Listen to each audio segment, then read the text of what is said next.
거친 바람이 화강암 절벽을 때리며 날카로운 소리를 냈다.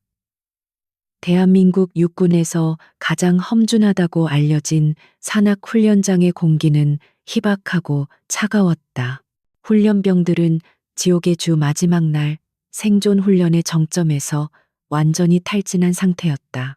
그들의 군복은 땀과 흙으로 뒤엉켜 원래의 색을 알아볼 수 없었고 숨소리는 폐부를 쥐어짜는 듯 거칠었다.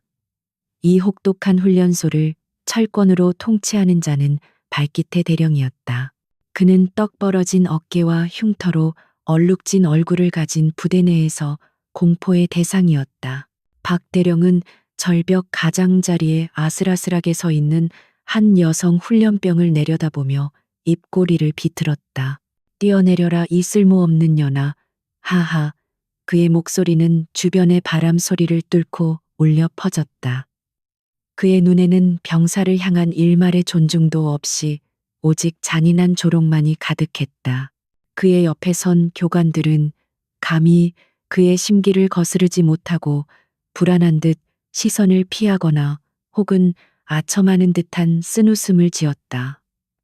그들은 모두 알고 있었다. 발기태 대령의 말은 이 부대에서 곧 법이었다. 벼랑 끝에 몰린 여성 훈련병 등록번호 217번 윤서진. 그녀는 다른 훈련병들처럼 겉보기에는 지쳐 보였다. 땀이 그녀의 뺨을 타고 흘러 턱 끝에서 떨어졌지만 그녀의 두 눈은 기묘할 정도로 고요했다. 그 눈은 마치 폭풍 전의 바다처럼 그 깊이를 알 수 없는 심연을 담고 있었다. 그녀는 박 대령의 모욕적인 웃음소리를 들으며 저 아래 수백 미터 까마득한 절벽 아래를 무감각하게 내려다보았다. 그녀의 심장은 놀랍도록 차분하게 뛰고 있었다. 뭐 하는 거야? 내 말이 안 들리나? 발기태가 소리쳤다. 그는 자신의 권위에 도전하는 듯한 이 침묵이 불쾌했다. 그는 한 걸음 다가서며 군홧발로 작은 돌멩이를 툭 차 서진의 발 앞으로 떨어뜨렸다. 군대는 내년 같은 약해 빠진 계집애들이 소꿉 장난하는 곳이 아니야. 네가 여기 설 자격이 없다는 걸 증명해봐라. 뛰어내려 그의 광기 어린 도발은 계속되었다. 이것은 단순한 훈련이 아니었다. 이것은 한 인간의 존엄을 파괴하려는 의도적인 학대였다. 윤서진은 천천히 고개를 들었다.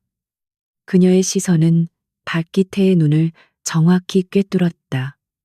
그 순간 박 대령은 자신도 모르게 움찔했다.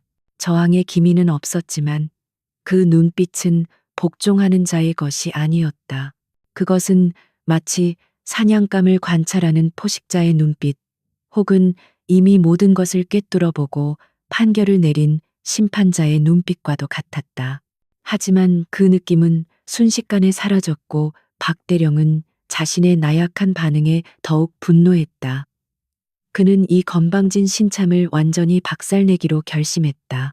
하지만 서진의 마음은 이 절벽에 있지 않았다. 그녀의 의식은 20년 전 지독하게 비가 내리던 그날 밤으로 거슬러 올라갔다.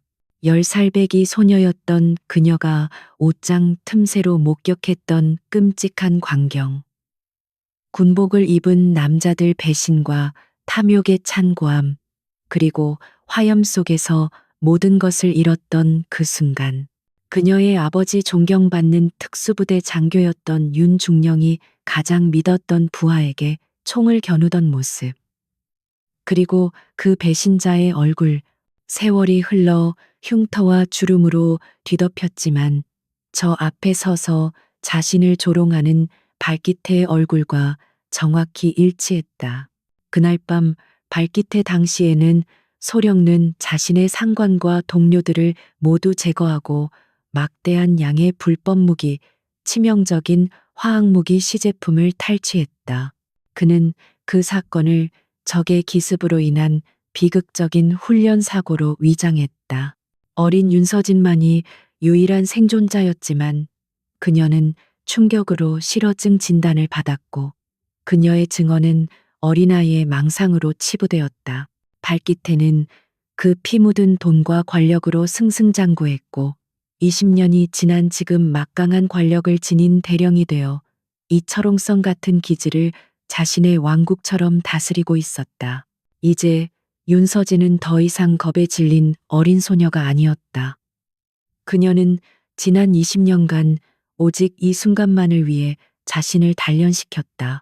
그녀는 전 세계의 그림자 속에서 암약하는 비밀 다국적 특수부대 UTD United Tactical Division의 가장 유능한 요원 코드네임 아이스퀸이 되었다.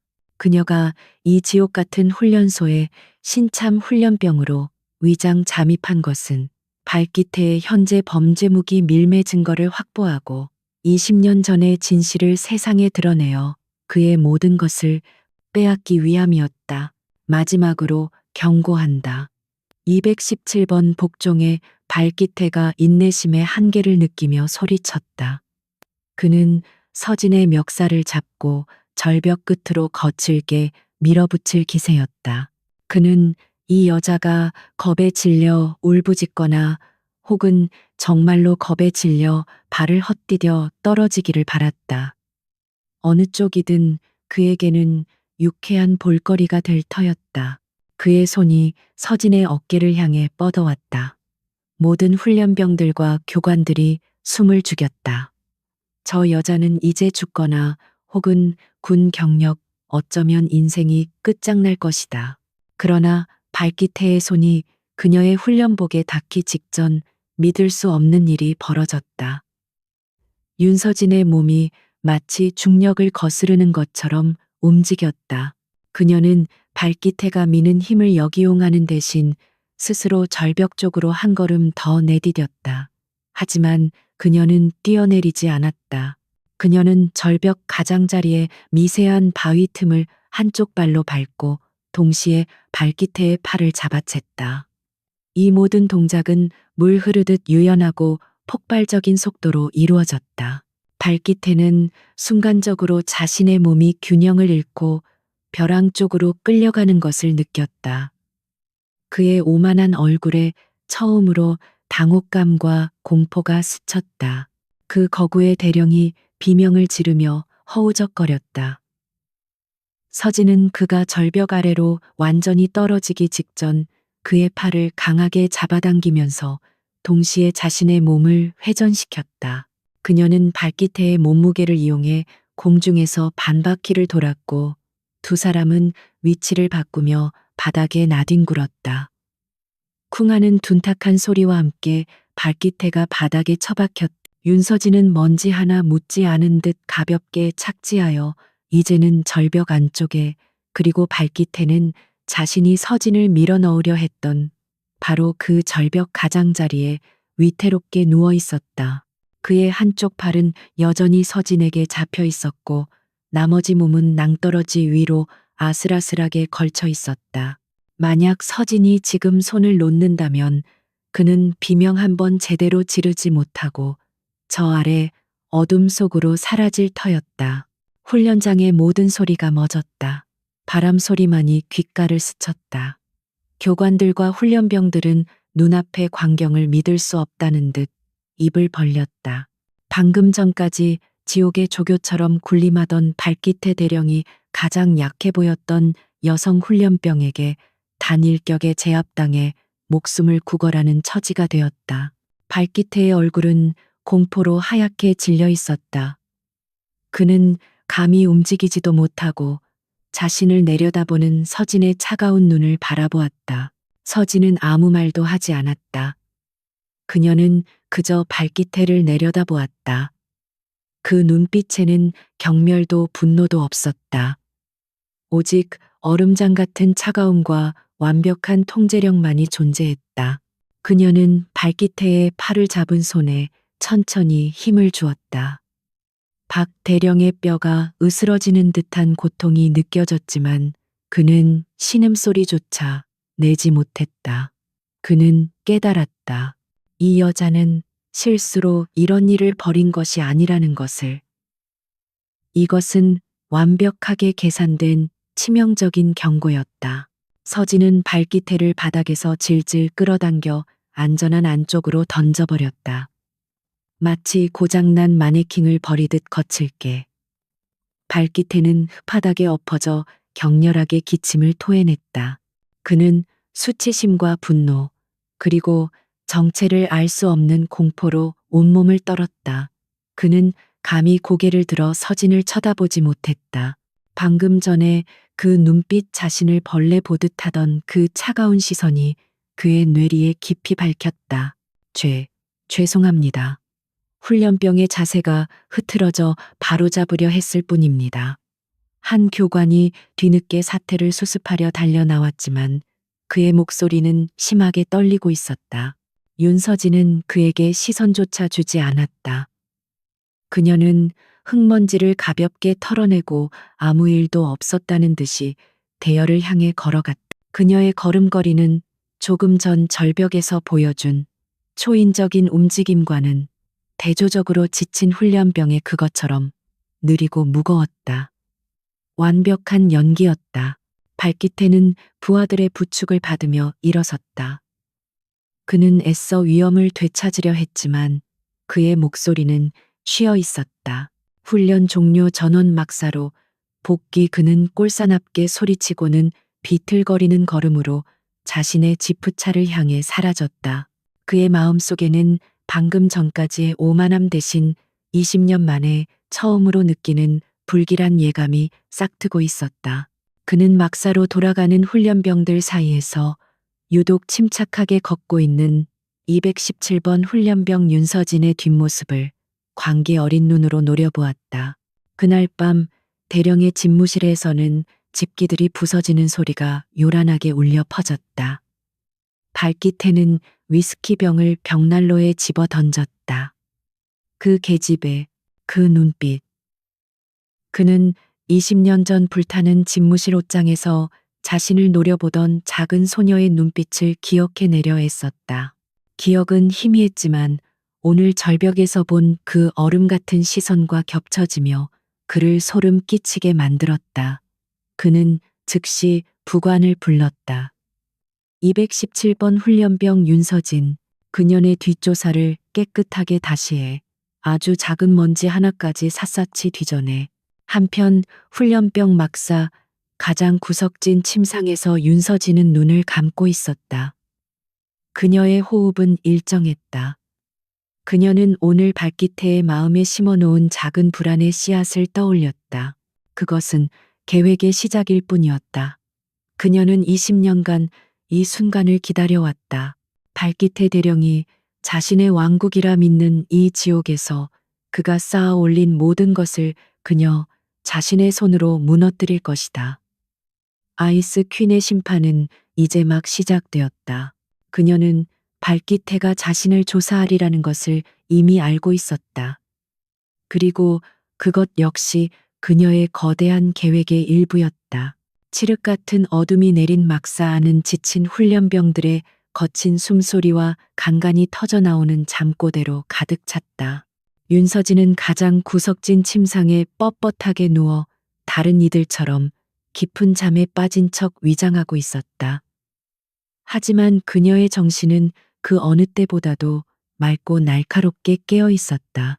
그녀의 귀는 막사 주변을 순찰하는 경비병들의 군화 소리, 그들의 미묘한 보폭 변화까지 감지해내고 있었다. 그녀의 몸은 고된 훈련으로 근육통을 호소하고 있었지만 UTD에서 받은 특수회복 훈련 덕분에 회복 속도는 일반 병사들과 비교할 수 없을 만큼 빨랐다. 그녀의 위장 신분인 윤서진은 평범한 가정 출신에 그저 남들보다 조금 강인한 체력을 가졌다는 이유로 이 험난한 특수훈련에 지원한 20대 초반의 여성이었다. UTD의 지원팀이 만들어낸 이 가짜 신분은 완벽에 가까웠다. 발기태가 아무리 샅샅이 뒤져도 그가 찾아낼 수 있는 것은 UTD가 정교하게 심어놓은 사실들 뿐일 것이다. 그녀는 발기태가 자신을 의심하고 뒷조사를 시작했다는 것을 이미 확신하고 있었다. 오늘 절벽에서 벌인 일은 충동적인 행동이 아니었다. 그것은 뱀의 굴을 건드려 뱀이 스스로 머리를 내밀게 하려는 계산된 도발이었다. UTD 즉 United Tactical Division 통합 전술 사단.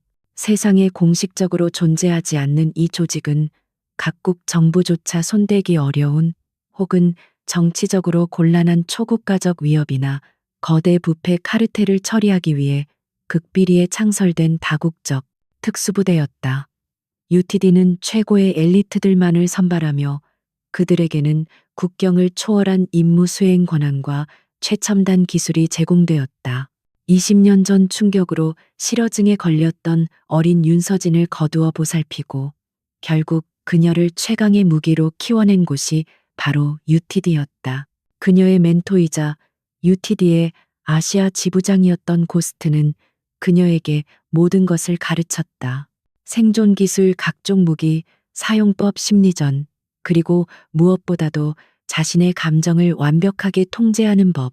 그녀가 아이스 퀸이라는 코드네임을 얻게 된 것은 어떤 극한 상황에서도 얼음처럼 차가운 이성을 유지하며 가장 효율적인 결정을 내렸기 때문이었다. 그녀는 UTD의 가장 날카로운 칼이었고 수많은 비밀 작전을 성공으로 이끌었다. 하지만 이번 임무는 달랐다. 이것은 UTD의 공식 임무이기도 했지만 동시에 그녀 자신의 20년 묵은 복수극이기도 했다. 20년 전 그날 밤의 기억은 그녀의 뇌리에 화인처럼 찍혀 있었다. 그녀의 아버지 윤태환 중령은 대한민국 육군에서 가장 존경받는 화학무기 방어 전문가였다. 그는 치명적인 신형 신경가스 KD-1의 개발을 주도하면서 동시에 이것이 잘못된 손에 넘어갈 경우의 위험성을 경고하며 폐기를 주장하고 있었다. 하지만 그의 가장 유능한 부하이자 친동생처럼 아꼈던 박기태 소령의 생각은 달랐다. 그는 엄청난 파괴력을 지닌 이 무기를 통해 막대한 부와 권력을 손에 쥘 수 있다고 믿었다. 박기태는 외부의 불법 무기상들과 결탁했다. 그는 훈련을 가장하여 윤 중령과 그의 핵심 연구팀을 외딴 연구소로 유인했다. 그리고 그날 밤 박기태는 자신의 용병들을 이끌고 연구소를 습격했다. 윤서진은 아버지의 사무실 옷장에 숨어 그 모든 광경을 목격했다. 아버지가 박기태에게 배신당했다는 사실을 깨닫고 절규하던 모습, 그리고 박기태가 망설임 없이 아버지의 가슴에 총알을 박아 넣는 순간을. 박기태는 KD-1 시제품을 탈취하고 연구소에 불을 질러 모든 증거를 인멸했다. 공식적인 발표는 북한 특작군의 기습으로 인한 안타까운 순직이었다. 하지만 박기태는 치명적인 실수를 저질렀다. 그는 불타는 연구소에서 살아남은 유일한 생존자, 모든 것을 목격한 윤서진의 존재를 몰랐던 것이다. UTD는 이 사건의 배후에 단순한 기습 이상의 무언가가 있음을 직감하고 비밀리에 조사를 진행했고 그 과정에서 극심한 트라우마로 말을 잃은 어린 서진을 발견했다. UTD는 그녀를 보호하는 동시에 그녀의 기억 속 진실을 확인했다. 그날 이후 윤서진의 삶의 목표는 단 하나가 되었다. 박기태를 심판대에 세우는 것. 수년간 UTD는 박기태를 주시해왔다. 그는 훔친 KD-1의 일부를 팔아넘긴 자금으로 군 내부의 인맥을 매수하며 승승장구했다. 그는 대령으로 진급했고 이 험준한 산악훈련 기지를 자신의 사적 왕국으로 만들었다. 이곳은 단순한 훈련소가 아니었다. 이곳은 그의 불법 무기 밀매를 위한 전초기지이자 자신에게 충성하는 사병들을 양성하는 장소였다. 그가 벌이는 혹독한 훈련은 훈련병들의 한계를 시험하는 동시에 그의 잔혹한 명령에도 복종할 개들을 선별하는 과정이기도 했다. 윤서진은 어둠 속에서 눈을 떴다. 이제 행동할 시간이었다. 그녀는 침상에서 조용히 일어나 마치 화장실에 가는 것처럼 자연스럽게 막사 밖으로 나갔다. 차가운 밤 공기가 그녀의 폐부를 찔렀지만 그녀의 감각은 더욱 예리해졌다. 그녀는 경비병들의 순찰 경로와 사각지대를 이미 완벽하게 파악하고 있었다. 그녀는 그림자처럼 움직여 막사 뒤편의 낡은 보급 창고로 향했다. 그곳에는 그녀의 유일한 내부 조력자 UTD의 또 다른 잠입 요원이 기다리고 있었다.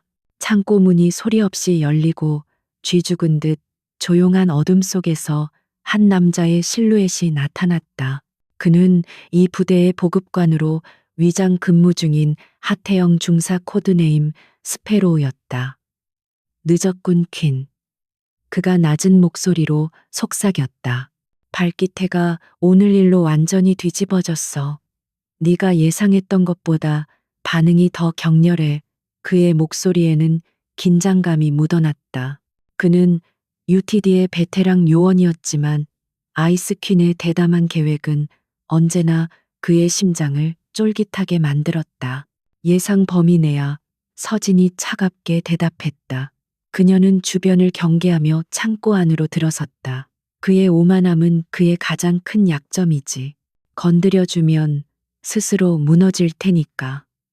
필요한 정보는 그녀는 본론으로 들어갔다. 발기태가 자신의 보안팀을 총동원해서 내 뒷조사를 시작했어. 물론 우리 쪽에서 완벽하게 처리해뒀지만 문제는 그게 아니야. 그가 오늘 밤 긴급히 외부와 접촉했어. 아무래도 거래 일정이 앞당겨진 것 같아. 스페로우가 작은 데이터 칩을 건네며 말했다. 서진은 즉석에서 소형 단말기로 칩의 내용을 확인했다. 스페로우가 목숨을 걸고 빼낸 발기태의 암호화된 통신 기록이었다.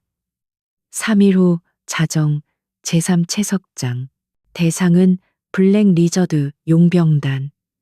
서진의 입가에 얼음 같은 미소가 스쳤다. 블랙 리저드는 잔혹하기로 악명 높은 국제 용병 집단이자 무기 밀매 조직이었다.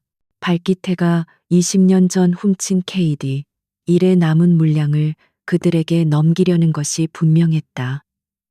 그들이 KD, 일의 위력을 시연해 보길 원하나 보군. 맞아. 발기태는 훈련 구역 중 하나인 제3채석장에서 치연회를 준비 중이야. 아마도 살아있는 표적을 이용할지도 몰라. 스페로우의 목소리가 낮아졌다.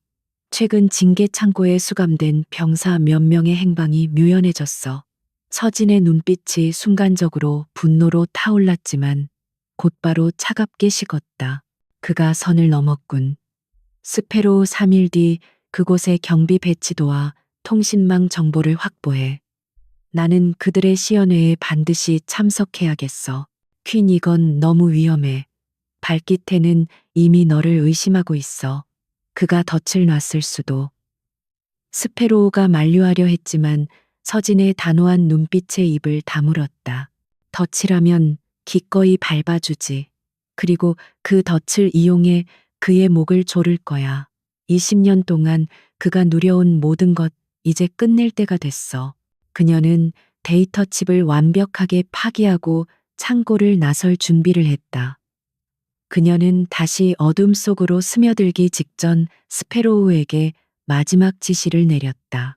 발기태가 내 뒷조사를 하는 동안 나도 그의 가장 가까운 부하들을 살펴봐야겠어. 뱀의 머리를 자르기 전에 그 도깃발부터 하나씩 뽑아내야 하니까. 특히 오늘 절벽에서 내게 달려들려 했던 그 교관 이름이 뭐지? 강철민 상사입니다. 발기태의 가장 충실한 사냥개죠. 좋아, 그 사냥개의 목줄을 먼저 끊어주지. 윤서진은 다시 어둠 속으로 사라졌고 막사로 돌아와 자신의 침상에 누웠다. 그녀의 계획은 2단계로 접어들고 있었다. 3일이 지났다. 시간은 발기태의 불안감과 윤서진의 차가운 결의를 동시에 머금고 흘러갔다. 마침내 거래의 날 자정이 가까워진 제3채석장은 죽음 같은 침묵에 잠겨 있었다. 이곳은 낮에는 훈련병들의 고함과 폭발음으로 가득 찼지만 지금은 발기태의 사병 스빙들에 의해 완벽하게 통제되고 있었다. 정규군 순찰 경로는 의도적으로 변경되었고 채석장으로 향하는 유일한 비포장도로는 그의 충성스러운 부하들이 지키고 섰다. 하지만 그들의 경계는 오직 땅 위만을 향해 있었다. 윤서진은 이미 1시간 전부터 채석장이 내려다 보이는 가장 높은 절벽 틈새에 몸을 숨기고 있었다. 그녀는 발기태가 생존 훈련이라는 명목으로 굴렸던 바로 그 절벽을 역이용했다. 훈련 중 그녀는 이곳의 모든 지형지물 바람의 방향, 그리고 밤이 되었을 때 그림자가 가장 짙게 드리워지는 경로까지 완벽하게 외워두었다. 그녀의 몸에는 UTD에서 지급한 최첨단 광학 및 음향 수집 장비가 장착되어 있었다.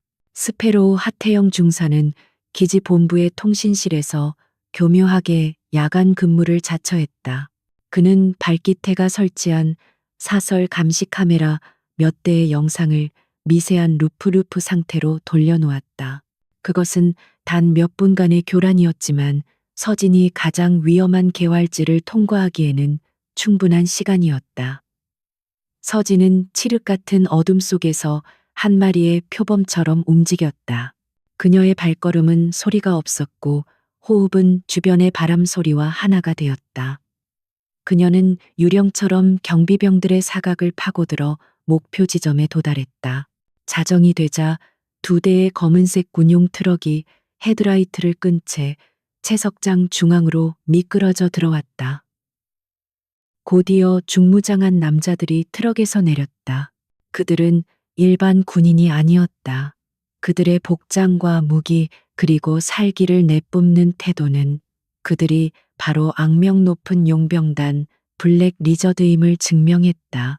잠시 후 발기태 대령이 그의 충실한 사냥개 강철민 상사를 비롯한 소수의 최측근 경호 병력과 함께 모습을 드러냈다.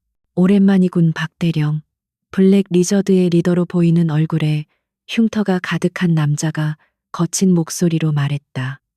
물건은 가져왔겠지.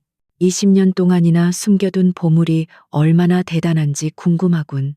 그의 눈은 탐욕으로 번뜩였다. 박기태는 특유의 오만한 미소를 지으며 손짓했다. 그의 부하들이 군용 트럭에서 은색의 특수 강화 컨테이너를 조심스럽게 내려놓았다. 컨테이너 표면에는 치명적인 화학물질을 의미하는 경고 표시가 선명했다. KD 1. 내 평생의 걸작이지. 박기태가 컨테이너를 자랑스럽게 두드렸다. 이 작은 병 하나로 한 개 사단 전체를 흔적도 없이 마비시킬 수 있다. 너희가 원하는 분쟁 지역에서 이보다 더 확실한 무기는 없을 거다. 그의 목소리는 UTD의 고성능 마이크를 통해 서진의 이어피스로 선명하게 전달되었다. 서진은 숨을 죽인 채 이 모든 광경과 대화를 그녀의 장비에 빠짐없이 기록했다. 20년 전 아버지를 죽이고 탈취한 무기를 걸작이라 부르는 발기태의 목소리에 그녀의 피가 차갑게 식었다. 말은 좋다. 하지만 우린 눈으로 확인해야겠어. 시연을 보여줘. 블랙 리저드의 리더가 요구했다. 그는 이미 거액의 선금을 지불한 상태였다.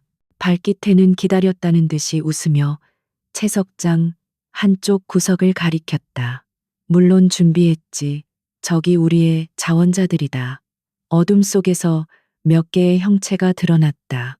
그들은 손발이 묶인 채 기둥에 고정되어 있었다.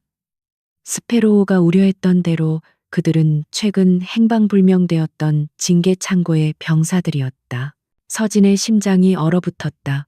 그녀는 즉시 개입하고 싶었지만 아이스 퀸의 이성이 그녀를 억눌렀다. 지금 움직이는 것은 모든 것을 망치는 일이었다. 그녀의 임무는 박기태의 현행 범죄를 기록하고 그를 20년 전의 죄와 함께 법정에 세우는 것이었다. 그녀는 눈을 감지 않았다. 그녀는 이 잔혹한 증거를 똑똑히 기록해야 했다. 발기태의 부하가 방독면을 쓴 채 KD 1이 담긴 소형 캡슐을 희생자들 근처에서 터뜨렸다. 희생자들은 비명조차 지르지 못했다. 치명적인 신경가스는 순식간에 그들의 호흡기를 마비시켰고 그들은 격렬한 경련을 일으키다 몇 초 만에 축 늘어졌다. 끔찍한 침묵이 채석장을 뒤덮었다. 훌륭하군. 블랙 리저드의 리더가 만족스러운 듯 중얼거렸다. 거래 성사다. 그들은 즉시 준비해온 금괴가 담긴 가방을 발기태 측에 넘겼고 발기태의 부하들은 KD 1 컨테이너를 용병단의 트럭에 실었다. 이제 모든 증거는 확보되었다. 서진은 조용히 장비를 챙기고 철수를 준비했다. 용병단과 박기태의 무리가 현장을 떠나기 시작했다. 그녀는 자신이 왔던 경로를 되짚어 조심스럽게 능선을 타기 시작했다. 그녀가 막 가장 위험한 바위지대를 통과하려 할 때였다. 거기 누구야? 날카로운 외침과 함께 강렬한 손전등 불빛이 그녀가 방금 지나온 지점을 비췄다. 강철민 상사였다. 그는 본능적으로 무언가 이상하다는 것을 감지했다. 강 상사는 발기태의 사냥개 중에서도 가장 예리한 감각을 지니고 있었다. 그는 부하들에게 주변을 포위하라고 손짓하고는 직접 권총을 뽑아들고 서진이 숨은 바위 능선 쪽으로 조심스럽게 다가오기 시작했다. 스페로우 교란이 필요해 서진이 입술을 거의 움직이지 않고 속삭였다. 이미 늦었어. 퀸그가 너무 가까이 붙었어. 통신망을 건드리면 즉시 발각될 거야. 스페로우의 다급한 목소리가 들려왔다. 서진은 즉시 통신을 끊었다. 이제 혼자였다. 강철민은 훈련된 전문가였다. 그는 엄폐물을 이용하며 신중하게 접근했다. 서진은 자신이 숨어 있는 바위 틈이 곧 발각되리라는 것을 알았다. 총을 사용할 수는 없었다. 총성은 채석장에 남아있는 모든 적들을 불러 모을 것이다. 오직 소리 없는 제거뿐이었다. 강철민이 그녀가 숨은 바위 바로 앞까지 다가와 총을 겨누며 안을 들여다보려는 순간 서진이 움직였다. 그녀는 어둠 속에서 튀어나온 검은 그림자 그 자체였다. 강철민은 반응할 시간조차 없었다. 서진은 그의 총을 쥔 손목을 UTD 특수 격투술로 꺾어버렸고 강철민은 고통으로 비명을 지르려 했다. 하지만 서진의 다른 손이 이미 그의 입을 틀어막고 목을 뒤로 꺾고 있었다. 강 상사는 거구의 특수부대 교관이었지만 아이스 퀸의 정교하고 치명적인 기술 앞에서는 어린아이에 불과했다. 그녀의 움직임에는 망설임이 없었다. 서진은 그의 몸을 바위 뒤편으로 끌어당겼다. 강철민은 필사적으로 저항했지만 서진은 그의 경동맥을 정확하게 압박했다. 동시에 그녀의 무릎이 그의 복부를 강타했고 마지막 남은 공기마저 폐에서 빠져나갔다. 강철민의 몸이 축 늘어지기 시작했다. 서진은 마지막으로 그의 목뼈에 치명적인 충격을 가했다. 뚝 하는 소름 끼치는 소리가 미세하게 울렸고 발기태에 가장 충실했던 사냥개는 그대로 숨이 끊어졌다. 모든 것이 10초 안에 일어났다. 강 상사님 무슨 일입니까? 아래쪽에서 부하들의 목소리가 들려왔다. 그들은 자신들의 상관이 방금 소리 없이 죽었다는 것을 까맣게 모르고 있었다. 서진은 잠시 숨을 골랐다. 그녀는 강철민의 시신을 절벽 가장자리로 끌고 갔다. 그리고는 마치 그가 발을 헛디뎌 추락한 것처럼 위장하여 아래로 밀어버렸다. 쿵하는 둔탁한 소리와 함께 시신이 바위 아래로 떨어졌다. 이런 강 상사님이 떨어지셨다. 부하들의 당황한 외침이 들려왔다. 그들의 시선이 절벽 아래로 쏠린 틈을 타 윤서진은 다시 어둠 속으로 몸을 날렸다. 그녀는 확보한 증거를 품에 안고 조금 전 강철민이 올라왔던 경로를 통해 신속하게 현장을 벗어났다. 그녀는 새벽녘이 되기 직전 아무도 모르게 막사로 복귀했다. 그녀의 침상에 누운 그녀는 눈을 감았다. 오늘 밤 그녀는 20년 묵은 복수의 첫 번째 이빨을 뽑아냈다. 그리고 그녀의 손에는 발기태의 숨통을 끊어버릴 결정적인 증거가 들려 있었다. 얼마 후 부대 전체에 강철민 상사가 야간 순찰 중 발을 헛디뎌 추락사했다는 비보가 전해졌다. 박기태 대령은 자신의 집무실에서 보고를 받으며 창밖의 어둠을 노려보았다. 그는 강철민 같은 베테랑이 그렇게 어이없이 죽었을 리 없다고 확신했다. 그는 며칠 전 절벽에서 자신을 위협했던 그 여자 217번 훈련병의 얼음 같던 눈빛을 떠올렸다. 그의 마음속에 자리 잡았던 작은 불안감은 이제 걷잡을 수 없는 편집증적 공포로 변해가고 있었다. 강철민 상사의 사고사 소식은 부대 전체를 얼어붙게 만들었다. 그는 발기태 대령의 오른팔이자 훈련소의 공포 그 자체였기에 그의 죽음은 단순한 사고사 이상의 파장을 몰고 왔다. 공식적인 보고는 야간 순찰 중 실족으로 인한 추락사였지만 병사들은 수군거렸다. 강 상사처럼 산악 지형에 통달한 베테랑이 그렇게 어이없이 죽었다는 것을 아무도 믿지 않았다. 기재 안에는 보이지 않는 공포와 의심이 안개처럼 퍼져나갔다. 발기태 대령은 다음 날 아침 제3채석장에서 현장 검증을 직접 지휘했다. 그는 강 상사의 시신이 발견된 지점을 내려다보며 굳은 표정을 감추지 못했다. 그의 눈은 슬픔이 아닌 차가운 분노와 편집증적인 의심으로 이글거렸다. 그는 자신의 부하가 어젯밤 그곳에서 무기 거래를 하고 있었다는 사실을 알고 있었다. 그리고 강 상사는 그 거래의 마지막을 지키고 있었다. 그의 죽음은 절대로 사고일 리 없었다. 철저하게 조사해 반경 5km 이내의 모든 흔적을 찾아내 박기태가 으르렁거렸다. 하지만 그의 명령은 공허하게 울렸다. 그는 이미 알고 있었다. 범인은 흔적을 남기지 않았을 것이다. 그의 머릿속에는 며칠 전 훈련소 절벽에서 자신을 죽일 수도 있었던 그 여자의 얼음장 같은 눈빛이 떠올랐다. 217번 훈련병 윤서진. 그 오만하고도 차가웠던 시선. 그리고 어젯밤 강 상사가 추락하기 직전 무언가를 발견하고 능선으로 접근했다는 부하의 보고가 겹쳐졌다. 발기태는 자신의 집무실로 돌아와 문을 잠갔다. 그는 위스키를 병째 들이켰다. 그의 손이 미세하게 떨리고 있었다. 20년 만에 처음 느끼는 공포였다. 그는 자신이 완벽하게 통제하고 있다고 믿었던 왕국의 정체를 알 수 없는 적이 침입했다는 것을 직감했다. 그 적은 자신의 가장 은밀한 거래 현장을 알고 있었고 자신의 가장 유능한 부하를 소리 없이 제거했다. 그리고 그 유력한 용의자는 자신이 가장 경멸했던 약해 빠진 여자 훈련병이었다. 이 모순된 사실이 그를 미치게 만들었다. 그날 이후 발기태의 독재는 광기로 변해갔다.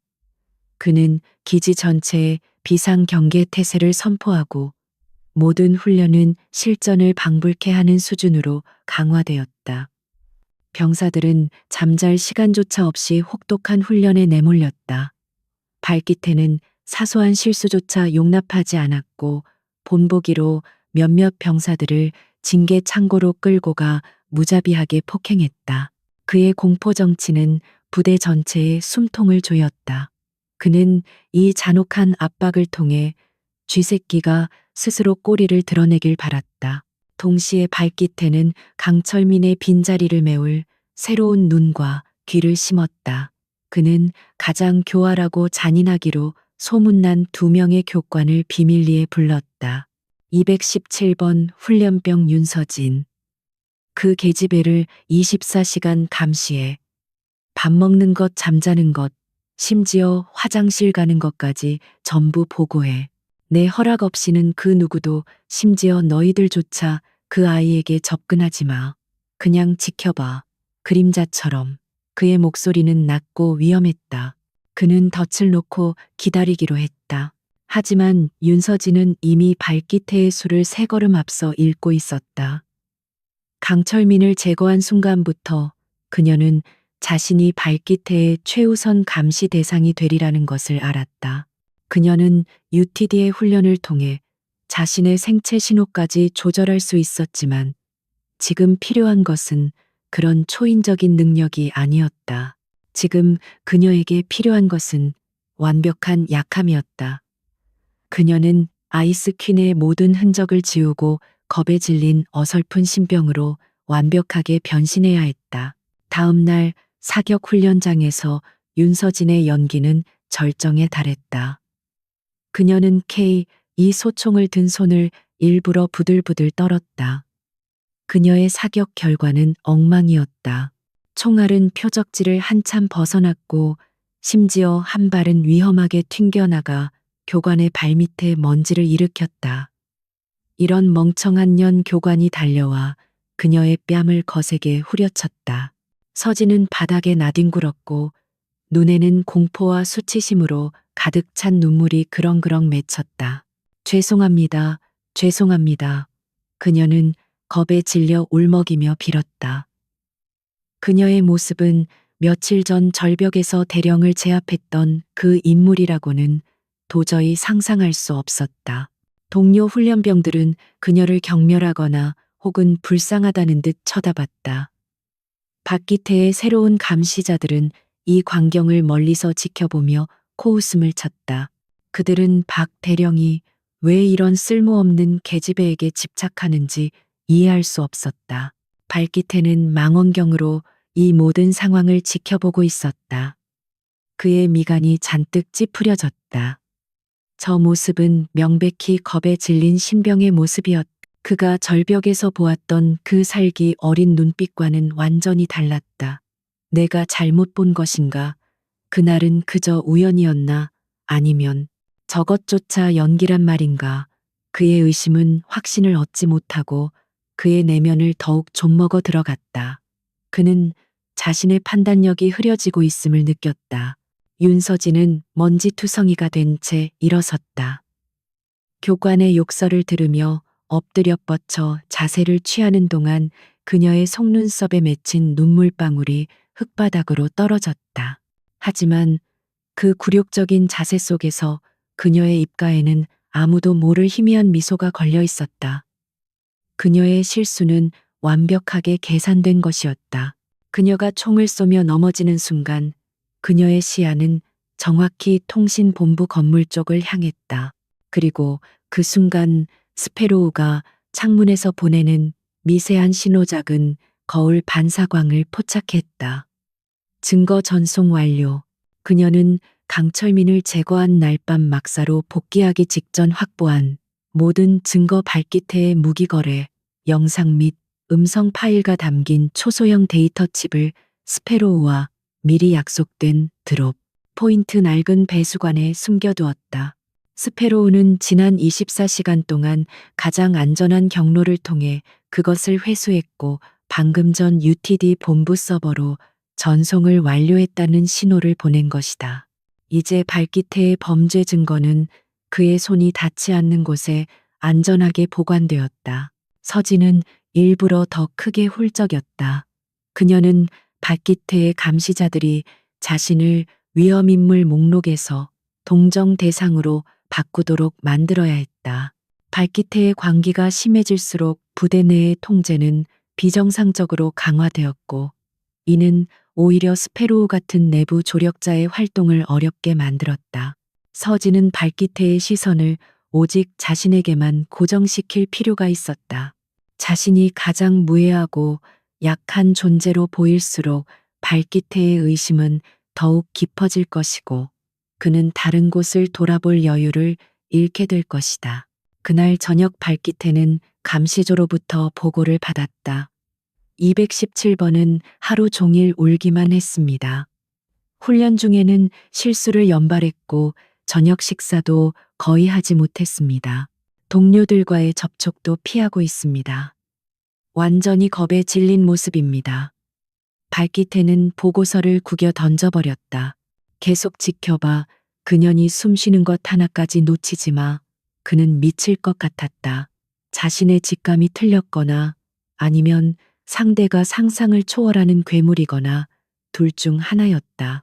그의 편집증은 극에 달했다. 그는 강철민을 죽인 범인이 부대 내부에 더 있을지도 모른다는 생각에 사로잡혔다. 그는 무기 거래에 동원되었던 자신의 최측근 부하들까지 의심하기 시작했다. 그는 그들을 서로 이간질시키고 서로를 감시하게 만들었다. 발기태의 왕국은 외부의 적이 아닌 그 자신의 의심과 공포에 의해 내부에서부터 무너져 내리고 있었다. 그리고 그 모든 것을 계획한 윤서진은 지금 막사 침상에서 가장 연약한 모습으로 웅크린 채 잠들어 있었다. 며칠간의 폭풍전야 같은 시간이 흘렀다. 윤서진은 완벽한 문제훈련병 연기를 이어갔고 발기태의 감시는 노골적일 정도로 그녀에게 집중되었다. 그의 왕국은 이제 외부가 아닌 내부의 공포로 인해 서서히 균열이 가고 있었다. 서진은 이제 마지막 단계를 위한 미끼를 던질 때가 되었음을 직감했다. 그녀의 임무는 단순히 발기태의 현재 범죄를 고발하는 것이 아니었다. 20년 전의 진실을 그의 입으로 직접 실토하게 만들어 그의 명예와 경력 그리고 존재 자체를 사회적으로 말살시키는 것이었다. 그녀는 하태영 중사 스페로우와 야간 경계 근무 중 교묘하게 스칠 기회를 만들었다. 본부의 증거는 도착했나 그녀가 낙엽을 밟는 소리에 섞어 속삭였다. 완벽하게 본부도 충격에 빠졌어. KD, 일이 아직도 존재했다는 것, 그리고 발기태가 그걸로 그런 짓을 벌였다는 것에 스페로우가 낮은 목소리로 답했다. 그의 목소리에는 분노가 서려 있었다. 그는 UTD 요원이기 이전에 발기태 같은 부패한 군인들로부터 나라를 지키는 군인이었다. 이제 다음 단계야. 익명의 제보를 시작해. 서진이 지시했다. 너무 구체적이진 않게. 군 상층부가 무시할 수 없을 정도의 연기를 피워 올려. 실종된 병사들, 강철민 상사의 의심스러운 죽음 기지, 주변의 불법적인 야간 이동 물자들. 그들의 시선이 이곳으로 향하게 만들어 그녀는 발기태를 내부와 외부에서 동시에 압박할 생각이었다. 알겠어, 퀸. 하지만 조심해. 쥐도 코너에 몰리면 물게 둬야지. 그래야 덫에 완전히 걸려드니까. 그날부터 대한민국 군감찰본부에는 정체를 알 수 없는 이메일과 암호화된 메시지들이 도착하기 시작했다. 모든 제보는 발기태가 관할하는 산악훈련기지에서 벌어지는 불법적인 행위들을 암시했다. 사고로 처리된 병사들의 수가 비정상적으로 많다는 점, 야간에 정체불명의 차량들이 기지를 드나든다는 점, 그리고 최근 강철민 상사의 죽음에 석연치 않은 부분이 있다는 내용이었다. UTD의 공작팀이 교묘하게 흘린 이 정보들은 감찰부의 호기심을 자극하기에 충분했다. 발기태 대령은 자신의 인맥을 통해 이 불길한 움직임을 감지했다. 그의 오랜 후원자였던 상층부의 한 장군으로부터 은밀한 경고가 전달되었다. 박 대령 요즘 자네 기지 주변에서 안 좋은 냄새가 난다는 얘기가 들려. 감찰부 놈들이 코를 킁킁대고 있으니 당분간 몸조심하게. 꼬리 잡힐 짓은 하지 말라고. 발기태는 전화를 끊고 주먹으로 책상을 내리쳤다. 모든 것이 그 계집에 윤서진이 나타난 이후부터 꼬이기 시작했다. 그의 광기는 임계점에 다다랐다. 그는 217번 훈련병이 자신의 모든 것을 파괴하기 위해 온 악령이라고 확신하기 시작했다. 하지만 그녀의 연기는 너무나 완벽해서 물증을 잡을 수가 없었다. 그는 그녀를 당장이라도 없애버리고 싶었지만 감찰부의 시선이 쏠린 지금 경솔하게 움직일 수는 없었다. 그는 그녀가 스스로 정체를 드러낼 마지막 증거가 필요했다. 그 기회는 발기태가 계획한 또 다른 지옥훈련 완전 군장 야간 행군 중에 찾아왔다. 발기태는 훈련병들을 극한까지 몰아붙였다. 그는 자신의 지프차를 타고 행군 대열 옆을 천천히 지나가며 낙오하는 병사들에게 욕설을 퍼부었다. 윤서진은 대열의 중간쯤에서 비틀거리고 있었다. 그녀는 일부러 체력이 고갈된 듯 연기하며 발기태의 지프차가 자신을 지나치는 타이밍을 계산하고 있었다. 거기 너 217번 쓰러지기라도 할 셈이냐. 발기태가 그녀를 발견하고 소리쳤다. 바로 그때였다. 윤서진은 발기태의 지프차 바로 옆에서 무릎을 꿇으며 극적으로 쓰러졌다. 죄송합니다. 그녀가 숨을 헐떡이며 고개를 숙였다.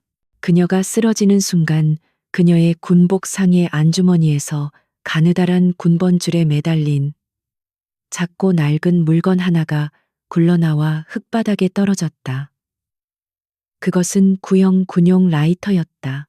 그것은 아주 잠깐 노출되었다. 서진은 즉시 당황한 표정으로 그것을 주워 다시 군복 안으로 숨겼다. 하지만 그 순간을 발기태의 매서운 눈이 놓칠 리 없었다. 그는 지프차에서 뛰어내려 서진에게 다가왔다. 그의 눈은 서진이 아니라 그녀가 방금 숨긴 그 라이터에 고정되어 있었다. 방금 그게 뭐지? 그가 낮게 으르렁거렸다. 아무것도 아닙니다. 그냥 오래된. 서진이 겁에 질린 목소리로 더듬거렸다. 발기태는 서진의 멱살을 잡아 일으켜 세우고는 거칠게 그녀의 군복 안으로 손을 넣어 라이터를 잡아챘다. 그는 군번줄을 끊어버렸다. 그리고 라이터를 자신의 눈앞에 들어 올렸다. 그것은 20년의 세월을 맞아 심하게 긁히고 낡아 있었지만 희미한 달빛 아래서도 측면에 새겨진 이니셜 YTH는 선명하게 보였다. 발기태의 호흡이 멎었다. 그의 온몸이 얼어붙었다. 그는 이 라이터를 알고 있었다. YTH, 윤태환. 20년 전 자신이 직접 배신하고 죽였던 상관 윤태환 중령. 그는 이 라이터를 항상 지니고 다녔다. 발기태는 수천 번도 더 그가 이 라이터로 담배에 불을 붙이는 것을 보았다. 발기태의 시선이 천천히 라이터에서 서진의 얼굴로 옮겨갔다. 그는 처음으로 그녀를 훈련병이 아닌 다른 존재로 바라보았다. 그는 지금까지 왜 깨닫지 못했는지 스스로를 저주했다. 저 완고하게 담은 입술 그리고 그 눈, 20년 전 불타는 사무실 옷장 틈새에서 자신을 노려보던 증오와 공포로 가득 찼던 어린 소녀의 눈, 윤서진. 그가 거의 소리가 나지 않는 목소리로 중얼거렸다. 윤태환, 윤서진. 모든 조각이 맞춰졌다. 절벽에서의 기묘한 움직임, 강철민의 죽음, 감찰부의 압박, 그리고 이제 이 라이터. 이것은 우연이 아니었다.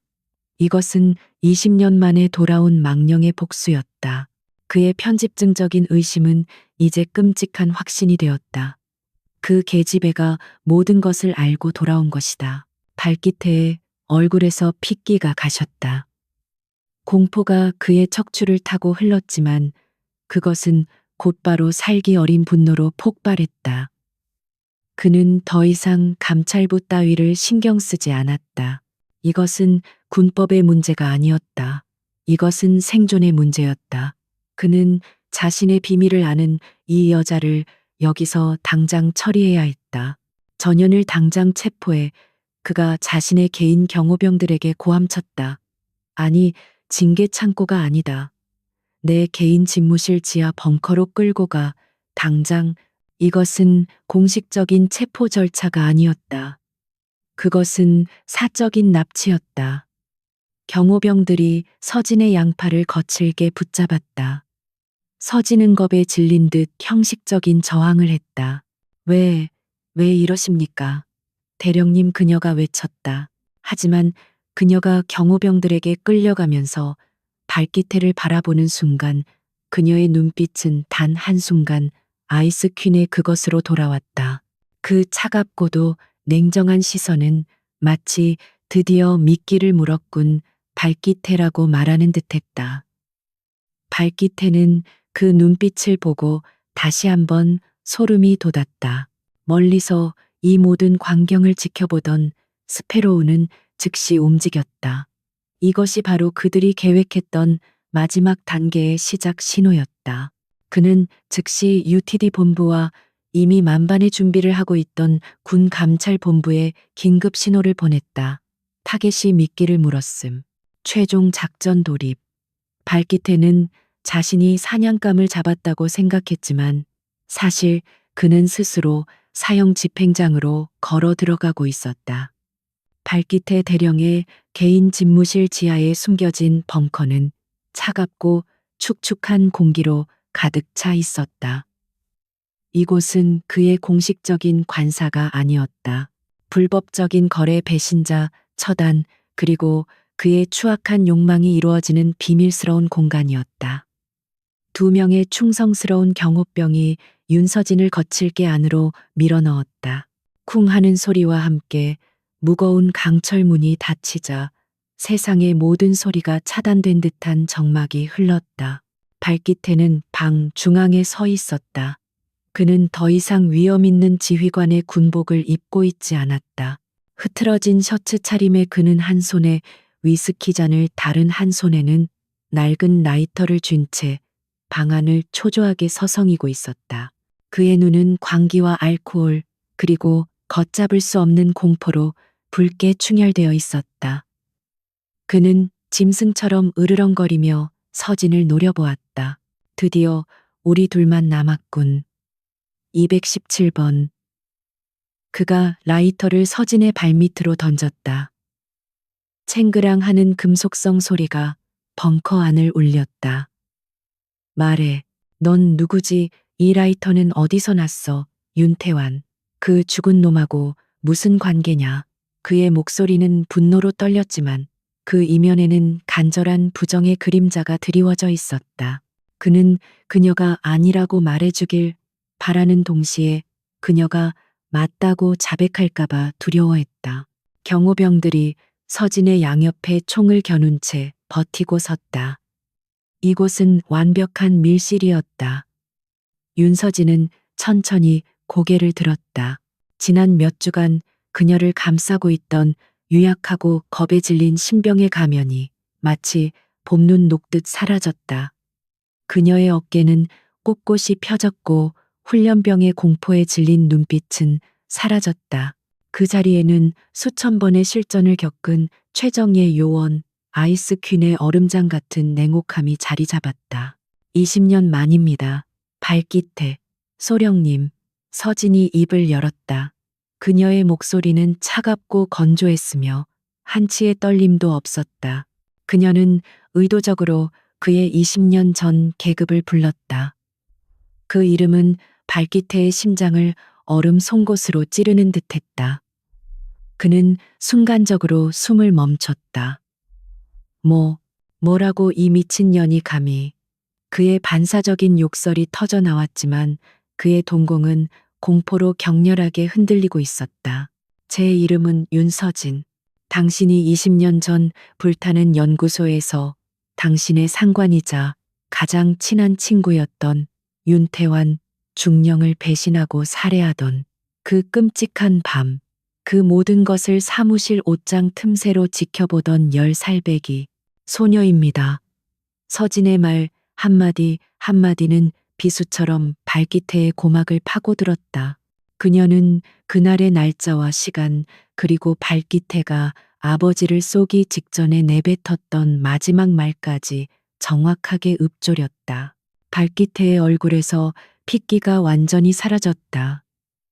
그는 뒷걸음질 치다 책상 모서리에 부딪혔다. 위스키 잔이 손에서 미끄러져 바닥에 떨어지며 산산조각이 났다. 아니야, 아니야, 거짓말이야. 그 아이는 분명히 화재로 죽었어. 내가 확인했단 말이다. 그는 미친 사람처럼 고개를 저었다. 그는 자신의 완벽한 범죄가 20년 만에 유령이 되어 돌아왔다는 사실을 받아들일 수 없었다. 난 죽지 않았습니다. 박대령. 서진이 차갑게 말을 이었다. 그리고 당신의 범죄도 단 하나도 묻히지 않았죠. 당신은 내가 왜 이 지옥 같은 훈련소에 훈련병으로 들어왔는지 정말 모르는 겁니까? 그녀는 한 걸음 다가섰다.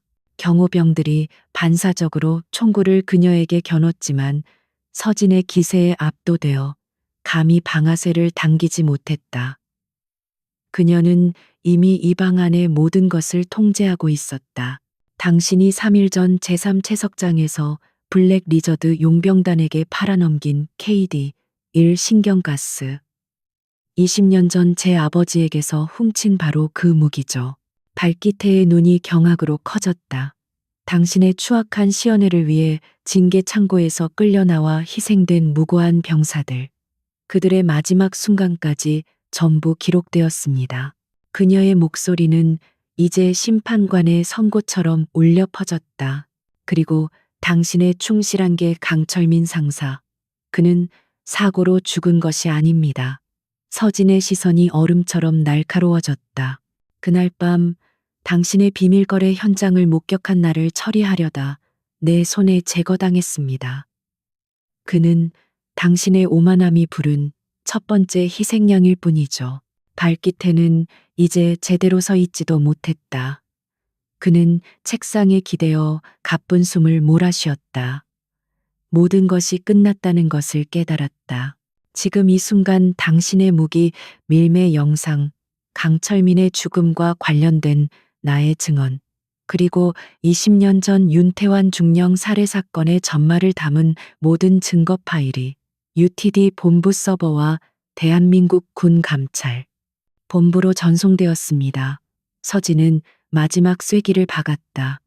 UTD. 발기태가 그 이름을 절망적으로 되뇌었다. 그는 그 전설로만 듣던 비밀 조직의 이름을 알고 있었다. 자신이 상대한 것이 고작 훈련병 한 명이 아니었다는 것을 깨달았다. 내년이 감히 내 모든 것을. 박기태의 절망은 순식간에 짐승 같은 분노로 폭발했다. 그는 더 이상 잃을 것이 없었다. 그는 자신의 책상 서랍을 거칠게 열어젖혔다. 그 안에는 항상 그가 비상용으로 두었던 권총이 있었다. 죽여 전현을 당장 쏴 죽여.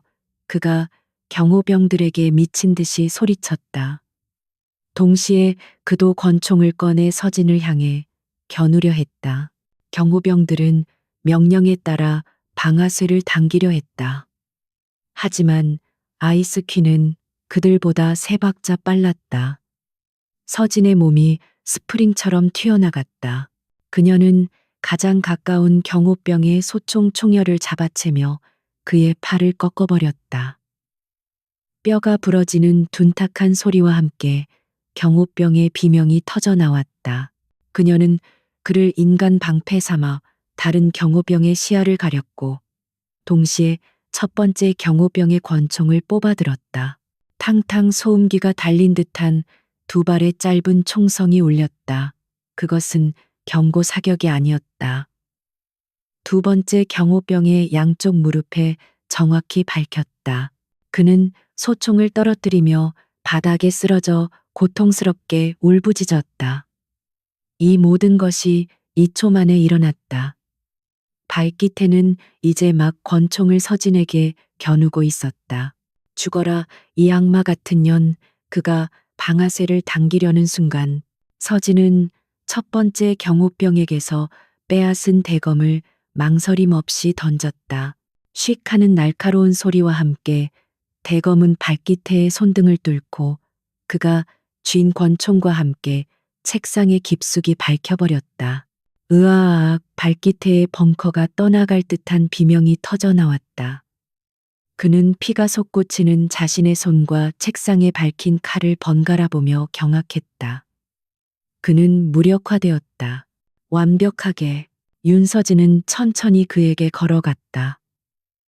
바닥에 떨어진 경호병에 소총을 주워들고 안전장치를 푼 뒤 박기태의 이마에 정확히 겨누었다. 벙커 안은 두 경호병의 신음소리와 발기태의 거친 숨소리 그리고 피 냄새로 가득 찼다. 심판의 시간입니다. 발기태. 서진이 차갑게 선고했다. 그녀의 손가락이 방아쇠에 걸렸다. 바로 그때였다. 쾅 하는 거대한 폭발음과 함께 벙커의 두꺼운 강철문이 안쪽으로 구겨지며 날아왔다. 눈부신 섬광탄이 터지고 짙은 연기와 함께 움직이지마 무기 버려 전원 손들어 하는 날카로운 외침이 쏟아져 들어왔다.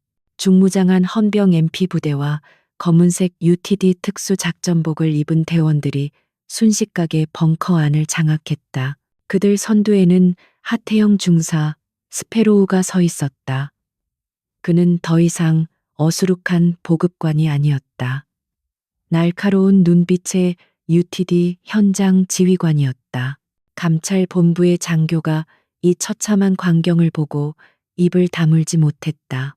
책상에 손이 밝힌 채 울부짖는 발기태 대령 바닥에 쓰러진 경호병들, 그리고 그들 중앙에 소총을 겨눈 채 얼음처럼 서 있는 윤서진, 한 헌병 장교가 발기태에게 다가가 수갑을 꺼내 들었다.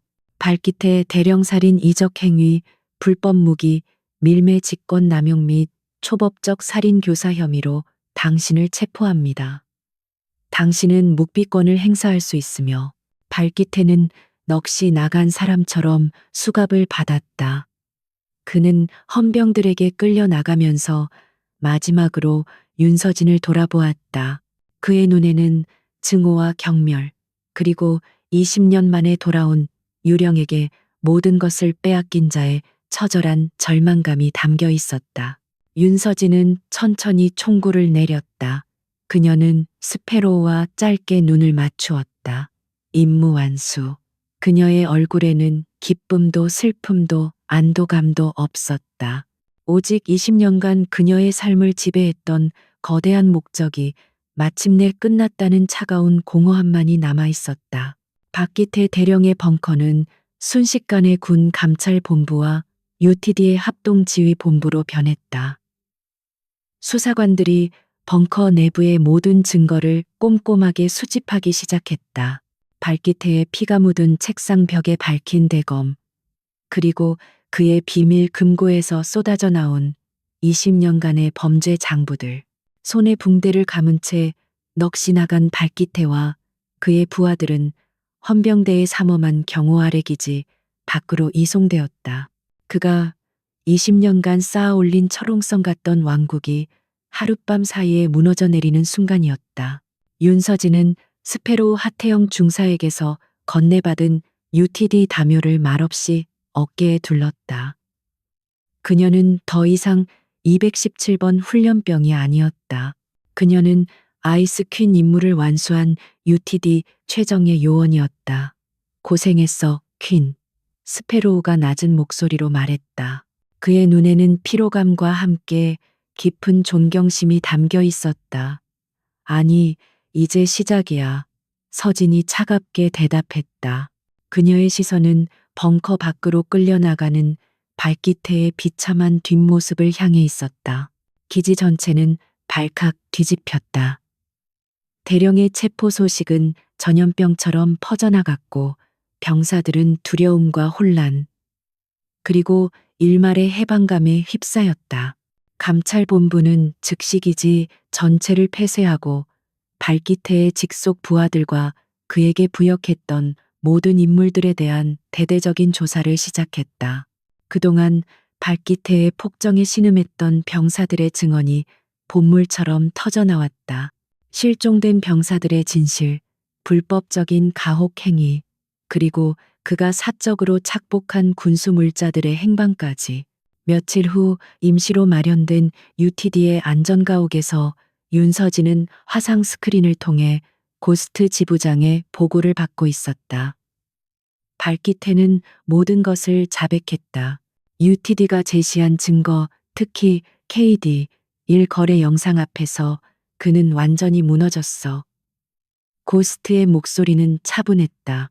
그의 인맥을 타고 군 상층부의 거물급 인사 몇몇도 함께 낙마할 거다.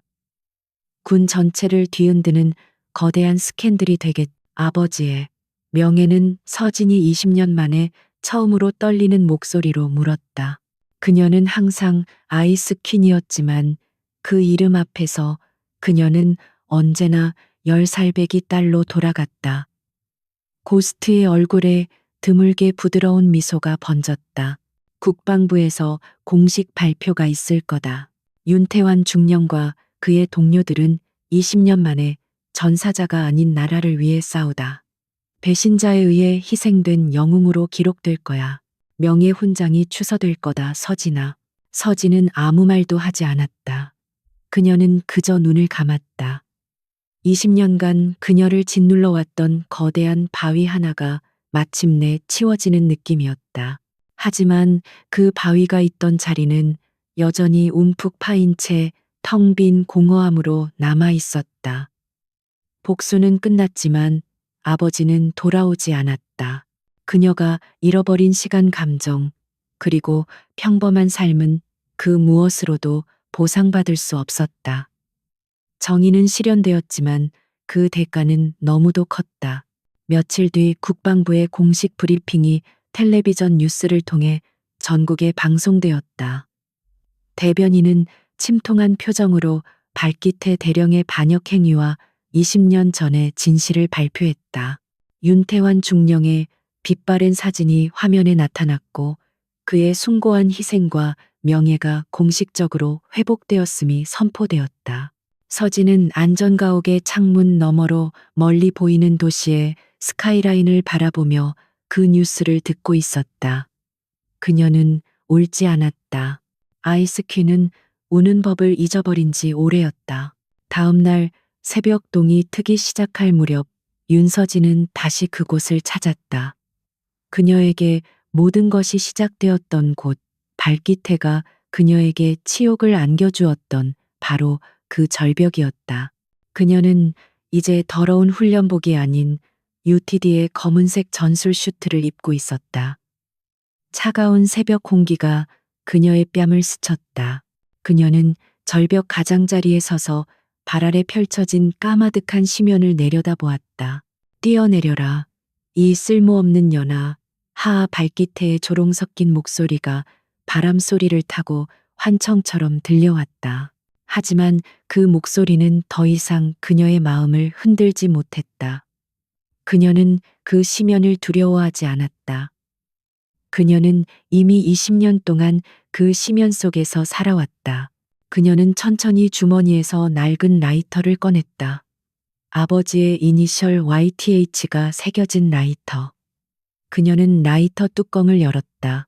20년의 세월에도 불구하고 라이터는 둔탁한 소리를 내며 불꽃을 피워 올렸다. 그 작은 불꽃이 서진의 차가운 눈동자에 일렁였다. 그녀는 이 불꽃을 보며 맹세했었다. 아버지를 죽인 자를 심판하겠다고. 그 맹세는 이제 이루어졌다. 하지만 그녀의 마음은 편안하지 않았다. 심판은 끝났지만 그녀 안에 살던 10살배기 소녀의 상처는 여전히 그곳에 남아 있었다. 정의는 승리했지만 그 과정에서 그녀 또한 괴물이 되어야 했다. 아이스 퀸이라는 가면은 그녀를 지켜준 방패였지만 동시에 그녀의 인간성을 앗아간 감옥이기도 했다. 그녀는 라이터를 쥔 손을 절벽 너머로 뻗었다. 이 복수의 상징을 젖으면 속으로 던져버리고 과거와 완전히 작별할 수 있을까? 그녀는 잠시 망설였다. 하지만 그녀는 라이터를 놓지 않았다. 대신 뚜껑을 닫아 불을 끄고 그것을 다시 가슴 주머니 깊숙이 넣었다. 이것은 더 이상 복수의 상징이 아니었다. 이것은 그녀가 누구였는지, 그리고 그녀가 왜 싸워야 했는지를 잊지 않게 해줄 유일한 증표였다. 그녀는 과거를 지울 수 없었다. 그녀는 그저 그것을 안고 나아가야 했다. 그때 그녀의 손목에 착용된 UTD 단말기가 짧게 진동했다. 새로운 메시지였다. 암호화된 좌표와 새로운 타겟의 프로필이 화면에 떠올랐다. 세계 반대편 또 다른 분쟁 지역에서 KD, 일과 유사한 화학 무기가 밀거래되고 있다는 첩보였다. 또 다른 발기태가 또 다른 무고한 희생자들을 만들어내고 있었다. 세상의 어둠은 한 명의 악당을 제거한다고 해서 사라지지 않았다. 윤서진은 떠오르는 태양을 바라보았다. 장엄한 일출이 그녀가 서 있는 절벽을 황금빛으로 물들였다. 그것은 심판 뒤에 찾아온 새로운 아침이었다. 그녀의 임무는 끝났지만 그녀의 전쟁은 끝나지 않았다. 그녀는 마지막으로 아버지의 라이터가 담긴 가슴을 한번 두드렸다. 그리고 천천히 몸을 돌렸다. 그녀의 얼굴에서 20년 묵은 복수자의 고뇌는 사라지고 다시금 아이스퀸의 차갑고도 결연한 표정이 돌아왔다. 그녀는 더 이상 절벽 아래의 심연을 돌아보지 않았다. 그녀는 떠오르는 태양을 등지고 또 다른 어둠 속으로 걸어 들어갔다. 그녀의 발걸음은 망설임이 없었다. 아이스퀸의 심판은 계속될 것이다.